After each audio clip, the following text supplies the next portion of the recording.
In his book Building Dwelling Thinking, Martin Heidegger said, "A boundary is not that at which something stops, but that from which something begins."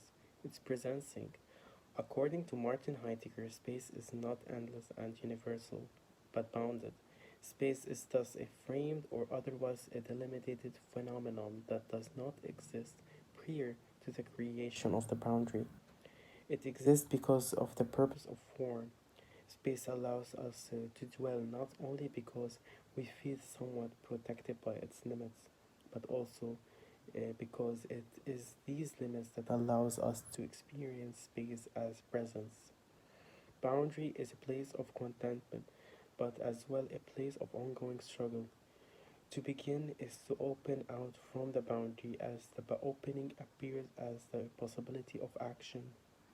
In my Rick 4, I tried to relate my model to the thought of that the boundary is a place of contentment and conflict.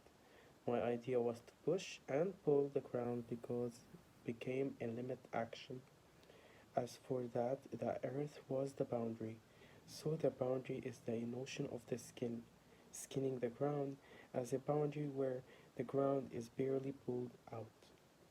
While studying kinetics, I tried to express how rotational motion can move into transversal motion and at the same time pull a lever that would activate a hydraulic system that pushes and unskins the earth.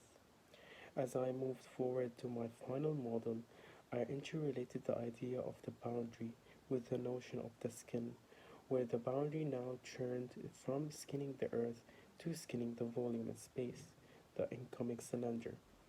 It becomes a boundary because the inside and the outside, now interrelated, they have a relation between them, but they are distinct. In these drawings, I try to represent the identity of my mechanism, where with extreme care and precision that I was able to create a strong visuals of my project as I imagined them in space, where I tried to represent the main character of my mechanism, which is providing motion or a poetic act. The site shows the remains that stand as a memory of those who are no longer there. They embody now the absence of those who were lost. The remains will allow us to remember them and turn their absence into presence. As of disbelief would prevail as the sun rose the next day, casting light on the extent of the damage.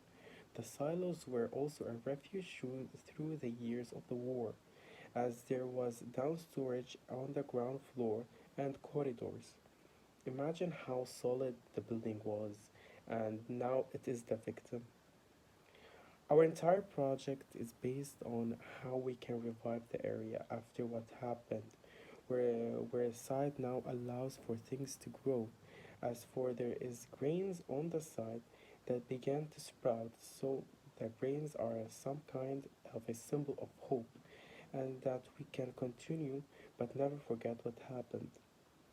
Our group research was about the traces of the past, where we talked about the founding of what was being there from before and still there. Traces remain. So sand and dust were the main elements in my project, where their traces can be provided about history of the area.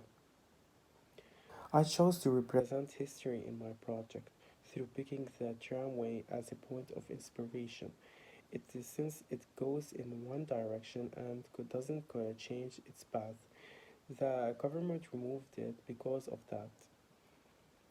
But I mostly was interested by the merchants that were around the port and especially the Fustok Abid sellers.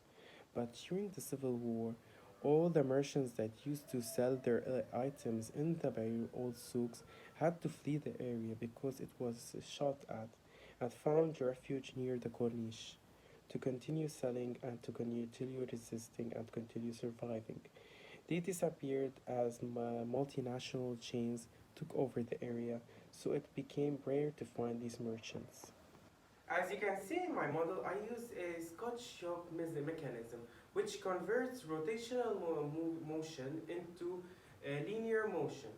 So, I use a complex mechanism that starts from rotational and to up and down movement, then to a transverse motion that goes forward and backwards, pushing the bigger cylinder to engulf the smaller cylinder, filling the void, becoming one entity.